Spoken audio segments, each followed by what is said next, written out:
بہت سارے اسٹوڈنٹس مجھے ڈی ایم کرتے ہیں، کہتے ہیں شیخ اور ایگزام از ویری نیئر، ہمیں کچھ بتائیں ہم کیا پڑھیں، ہماری میموری جو ہے وہ اتنی اسٹرانگ نہیں ہے، بہت ویک ہے، یادداشت کے کچھ مسائل ہیں، کوئی ایسا وظیفہ یا کوئی دعا ہمیں بتا دیں کہ جس سے ہماری میموری اور ہمارا جو ذہن ہے یادداشت وہ بہت طاقتور ہو جائے، ہم یاد کریں تو فوراً ہمیں یاد ہو جائے۔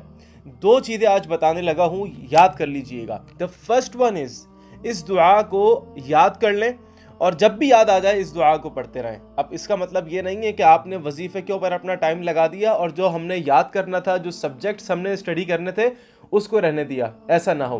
دا فرسٹ ون از، یا معلم ابراہیم علمنی ویا مفہم سلیمان فہمنی، یا معلم ابراہیم علمنی ویا مفہم سلیمان فہمنی۔ اور دوسرا وظیفہ، یہ آپ لوگ اکثر لوگ جانتے ہوں گے، دوسرا وظیفہ ہے اور دوسری دعا ہے، رب اشرح لی صدری ویسر لی امری واحلل عقدۃ من لسانی یفقہوا قولی۔ یہ الفاظ یاد کر لیں، اللہ کی توفیق سے آپ کا حافظہ اور آپ کی یادداشت اور آپ کی میموری بہت پختہ اور اسٹرانگ ہو جائے گی۔ السلام علیکم۔